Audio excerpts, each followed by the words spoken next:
เย็นเย็นลูกค้ายังไม่มาเพิ่งจะ3 โมงครึ่งสวัสดีค่ะสวัสดีค่ะไม่ต้องใส่ถุง no no จริงเหรอ ฉลาด ฉลาดมากๆเลย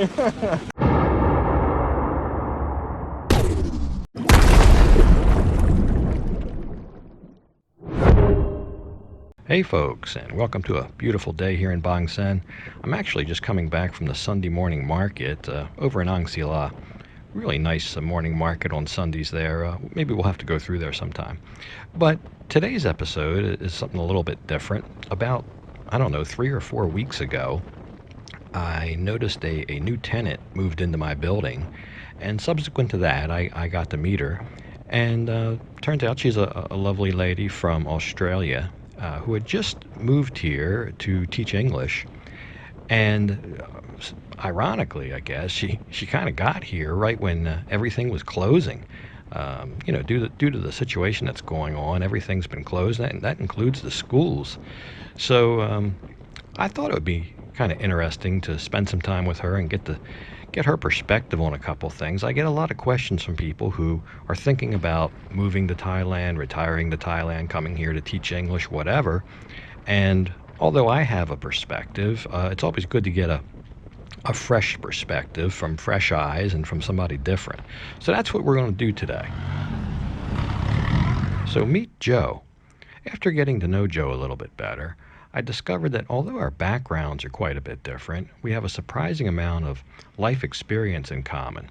So she graciously agreed to sit down and do an interview. So let's hear what she had to say. So, Joe, welcome to my makeshift studio here. I know it's not very professional, but this is what we have. And this isn't your first time in Thailand, so you've been around a little bit. When was the first time you came? The very first time I came was 14 years ago, so it was actually my very first trip overseas anywhere. And then I was here 6 months ago, just very briefly for a week, and now returning now. But you kind of got the bug. Yeah, definitely. I loved it when I first come here. I guess too, it was my first overseas trip, so it was just new and exciting. And then when I was here 6 months ago, I just sort of had this fleeting thought, like I could really see myself living here. And I was actually on my way to New Zealand, moving to New Zealand, and I spent 6 months in New Zealand, and the whole time I was like, oh, I could really just see myself in Thailand, and here I am. So you spent a lot of time, or at least some time, planning to move here, and you wanted to teach. Mm-hmm. And so how long was that process, the planning, the looking for a job, It actually happened pretty quickly. So I thought, what are some ways that I could work in Thailand? And, I have a very strong background in community development and youth development. And I thought, maybe teaching English was an option. So I just started to investigate some options, started putting some feelers out there, started applying for jobs. And there was a website I used, Adjourn. And I just applied for a heap of jobs, and pretty much all of them got back very quickly. Wow. And I probably spent 3 or 4 weeks interviewing and got, I think maybe 6 job offers in that time. Wow. So it was then just up to me to choose which one I wanted, what school felt right, what location. And then, it was probably from the time I started to the time I was here would have been maybe 5 or 6 weeks. Wow, that's pretty quick. Mm. But you do reach a point in all that where you've kind of made up your mind, mm-hmm. and it's time to buy the plane ticket. It's time to, kind of commit, right? You got to pack your bags and you find the place to live and all that. So kind of take us back to there and what that felt like, that the moment where you actually felt like you were committing to, hey, I'm packing everything and I'm moving to a foreign country. And yeah. I now we'll preface this just so everybody's on the same page. You don't speak Thai, right? Correct. So even though you've been here before and know a little bit about the place, you come in here a little bit in the blind, right? Yeah, definitely. And I guess I have moved quite a few times before, and I have lived in different countries a couple of times, so it probably wasn't a huge thing for me, because like anything, practice makes perfect, and you do it enough times and it just gets a little bit easier. But yeah, I guess there's definitely a point where, you've got the job, you've accepted it, you've booked your flight, and it's like, that's it now, that's happening, and just, I don't know, for me, it was like, that's what's happening and I'm just going for it. So I'm a massive believer in just going with your intuition. And if it feels right, if everything about it feels right, then you just go for it and make it happen. So, what time did you get to the airport in Bangkok? Oh, God, I don't even think I remember. I'm pretty sure it was about afternoon time. Okay, because you're coming from down under. From the U.S., we always get in at like 1 in the morning. I got in at like 1:30 in the morning. Oh, no, mine was much more normal than that. So it's a little bit, when you're coming from the U.S. a lot of times. Now, it depends on your flight. You can get different flights, but I think I went through China, and I got in, we were supposed to get in at 12:30, I got in at 1:30. But it's just a little different when you're coming in the middle of the night. In the middle of the night, But definitely. the heat and humidity, no matter what time of day you come in, still kind of smacks you in the face when you get off that plane, Definitely, doesn't yeah. it? When you get off the plane, walk through that airport, you're like, wow. So then, you got your bags, you got all your stuff. Then they give you any hassle on immigration? No, immigration was actually incredibly easy. So normally you have to get a 30-day visa at the airport, but this time they just said go straight through. So I went straight through. I did lose a bag, so I think I actually flew from New Zealand, but I had to fly to Australia, to Bangkok, and I think somewhere along there one of my bags ended up in Sydney. So it did take me a couple of days to get that, but I got it all back. So you eventually got it, okay. Yeah, but no, immigration was fine. So they're kind of like Americans. I think you can come in, they'll stamp you for 30 days. Yeah. Kind of no questions asked. You don't need a visa. As long as you have your passport. Not every country's that way, but most of the Western countries, I think. So you get in the country, and you've got this teaching gig all lined up. Mm-hmm. And then at some point, a couple days in, what happens? So I think I had about maybe 5 days here before I had to start teaching, and then I went to Bangkok to do 2 days of training, and I did my training, and then at the end of the 2 days they said, oh, actually your contract's not going to start until another week because of the situation, everything that's happening in the world right now. So then we got to that week, and then it was another week, and then it was another couple of weeks. So I think I've been here for about 5 or 6 weeks now, and still no work. Still unknown when there will be work. So they basically closed the school that, second weekend or first 10 days? Yeah, so the week we were due to start is the week the school's closed, yeah. And they've been closed now, I think about a month. Yeah. The schools have been closed. And there's no definitive time when they're going to reopen. They're thinking maybe May 1st is a possibility, but there's nothing official yet. So you've been in kind of limbo. Yeah.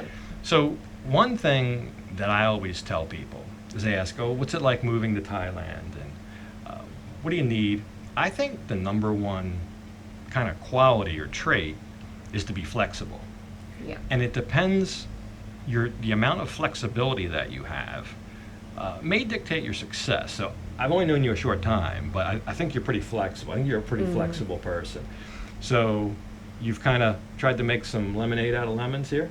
Yeah, definitely. And I think that's such a good point. I think anything with traveling is you've got to be flexible and you've got to be patient. And everything that you do, be prepared that it could take a long time. Like the other day, for example, I got my first power bill, and I got told I could pay it at a 7-Eleven. So I went to a 7-Eleven, and then they wouldn't accept it. So then I had to find an actual electricity company, and I rode my bike there. So, maybe that took an hour or something. And it's just understanding, I'm in a non-English speaking country. I haven't learned Thai yet. So it's just being really patient with the process. And the other example is immigration. So because of everything that's happening now, there's a few issues with immigration. There is long lineups to get to immigration, and I had my 30-day ran out, and then I had to get another 30 days because my working visa hasn't come through yet because I haven't started working, and I ended up spending 3 days at immigration. So that was very testing and very trying. But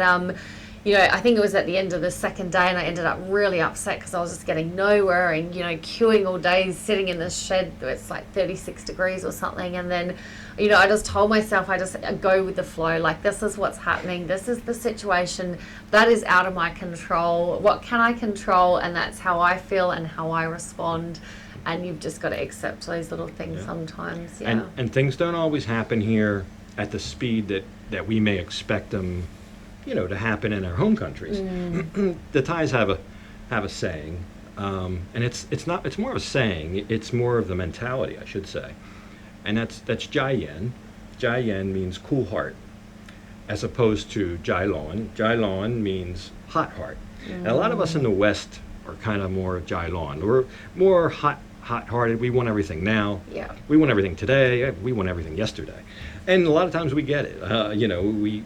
Here it's take it easy. It'll happen when it happens. Don't be in a rush for it. Yeah. Slow down. Be kind to each other. That kind of thing. And at immigration's it's just so easy to get frustrated in there. But if you just kind of just take a deep breath, say, well, it doesn't happen today, it'll happen tomorrow. And I know it might be terrible to have to come back another day, but a lot of things are like that. Yeah. And it's just kind of the mentality, my bin lai, doesn't matter. If it happens today, I'll get it done today. If not, there's always tomorrow. Yeah. So that's kind of how you have to be here. So speaking of that, you said you have gotten along despite the fact that you don't speak Thai. So somebody that's watching out there, that's thinking about moving here, I mean, what kind of advice would you get? Do they have to learn Thai before they come here, or what should their expectation be, I guess? I think it's always nice and respectful to go to a country and learn some basic language, and even if it's just, hi, how are you, thank you, I think that's a really big one, and that's something that, I always just try to learn a couple of the basics. But I've been here, for over a month now, and I don't speak much Thai at all, and I've been able to get around no problems at all. So the place we're living in, Bankson Beach, there is not many people speak English here at all, like hardly any, but I've managed to get public transport to Sriracha to sort out my immigration stuff. I've managed to get public transport to get to Chonburi City, and I think we're so lucky now with technology. We can pull out Google Translate, or sometimes it's just visual cues and hand gestures that we find a way to communicate even with this language barrier, and it's a really beautiful thing. And I can think of so many circumstances where I've had these really beautiful connections without even speaking the language. So I think you're really surprised how far you can actually get without speaking the language. Yeah, and I'm not anybody to tell that to anybody, because I speak a decent amount of the language, but I would say the same thing. Because I don't speak enough to where I'm fluent, and there's plenty of times I'm in a situation where I don't know what to say. And you're right, you can still make the connection a lot of times. Yeah. So I wouldn't let that discourage anybody really. And also too, the more touristy areas like Bangkok City, Pattaya Beach, there is a lot more English speaking people there as well. So it depends on where you go. Oh yeah, Bangkok, those two places are definitely. So I had a subscriber recently write me, and she's I guess either a retiree or she's soon to retire, and she's thinking about moving here. But she was a little bit, what she was asking was, she was a little bit leery being a woman. A lot of times there's a lot more single men that come here than single women. It's just a fact of life. Now, there's a lot of women here, their spouses, a lot of people bring their spouse. But she asked me that, and I'm really not qualified to answer her. I tried to answer her the best I could. And I didn't think there would be much difference here. But now that you're here, maybe you could answer that a little bit. And is there any roadblocks, challenges, or things maybe that for a woman coming here as opposed to would be for a man? I don't think so. I think like anywhere, it would just be the same challenges you would experience often in your own country or any country. And, it's, of course you look after yourself. Of course you, again, use your intuition. And, I know throughout my travels, I meet so many people and so many incredible people, but every now and then I'll get a sense this doesn't quite feel right. Their intentions don't feel right, and you just sense it and you just don't do it. But in terms of safety, I feel this is such a safe country. I haven't, once felt unsafe. So no, I think it's just really using normal common sense. And that, I'm not speaking of any country, but for Thailand, I feel really safe here. And, you know, people do stare at you. Like, you know, if I go for runs and stuff on the Esplanade, people stare at me a lot, but you look different, you know what I mean? You kind of stand out in the crowd. Yeah, you know, you're taller, you've got light hair, you're white skin, so people are just interested and people will stare at you, but it's never threatening, and I've never felt unsafe or anything. I believe you're more likely to be maybe bitten or at least growled at by a soy dog. Yes. Than you That are to scares be me. than you are to be either like mugged or Yeah. robbed or, you know, assaulted or something like that. Absolutely. Are you still afraid of the monkeys up on the hill? I was just about to say the monkeys. Yeah, I'm terrified of monkeys. I had a really horrific experience in Kuala Lumpur, and these monkeys were psycho. They had their teeth out and they were attacking people, and ever since then I've just developed this real fear of monkeys. And if we walk a certain way, there is hundreds of monkeys. So I've attempted it a couple of times, and I normally get halfway out there and I come back. So a lot of women are probably braver than that, though. I was just up there this morning. I just walked Yeah, right there through you 'em. You'll have to go with me one day, and Yes. you'll see that. It's not so bad. Yeah, maybe you might be able to overcome that. We'll get Yeah. you there.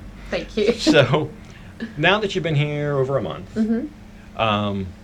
For people that are thinking about coming here, what's maybe something that was different than your expectations? Either something you were maybe a little bit leery or had some anxiety about, and maybe the reality is different, or maybe something that you weren't thinking about, and then when you got here, it kind of hit you and you said, oh wow, I didn't know this was going to be this way. Anything that, because a lot of it's about expectations, the expectations you have before you come. Anything that didn't really match up to your expectations or had a problem with? Not really. I guess, you know, I was in Thailand just 6 months ago, very briefly. One thing that I have noticed that's changed so much, so when I was here 14 years ago, I feel so much has changed from then. So I guess a little bit, I feel like the country has become, it's more developed now. The roads are more developed, the infrastructure. Big so I time, guess yeah. I'm still a little bit shocked on how good a lot of the infrastructure is. But I guess because I have been here recently, nothing's too much of a shock. But I think the language is a really important one, because you would think, you know, being in a non-English speaking community, there would be a lot more challenges than what there are. And of course there definitely is. But overall, it's really not that hard, yeah.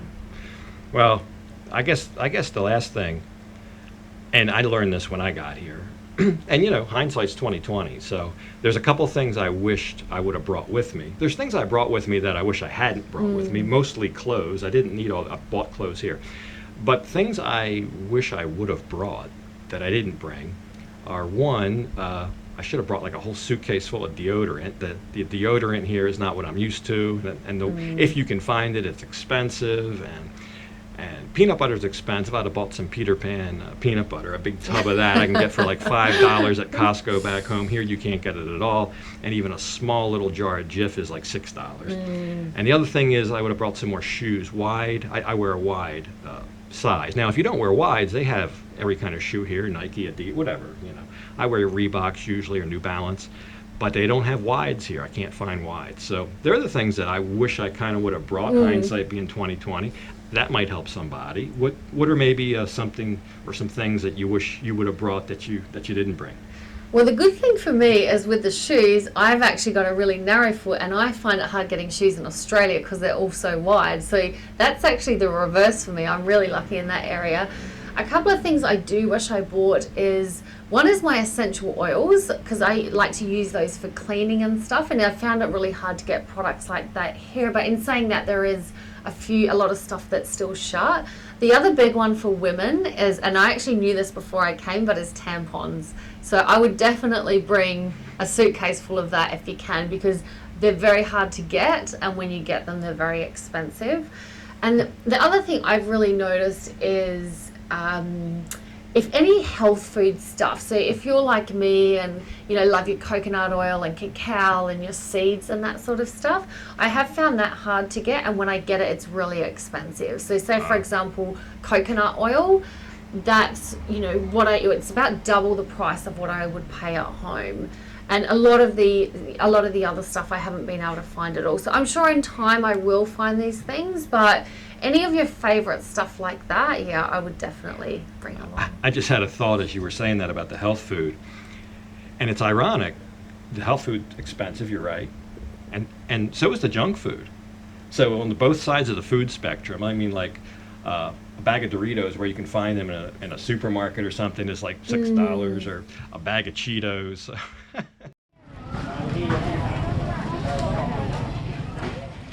So yeah, our interview got cut a couple minutes short.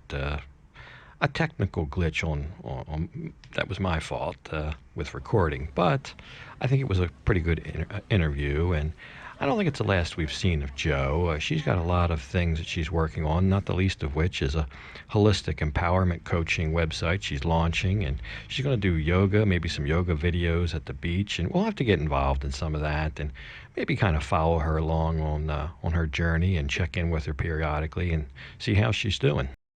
So yeah, I think the idea was if there's anybody that's contemplating a move or an extended stay, coming here for retirement work, whatever, I hope there's some maybe usable information in there for somebody somebody can use.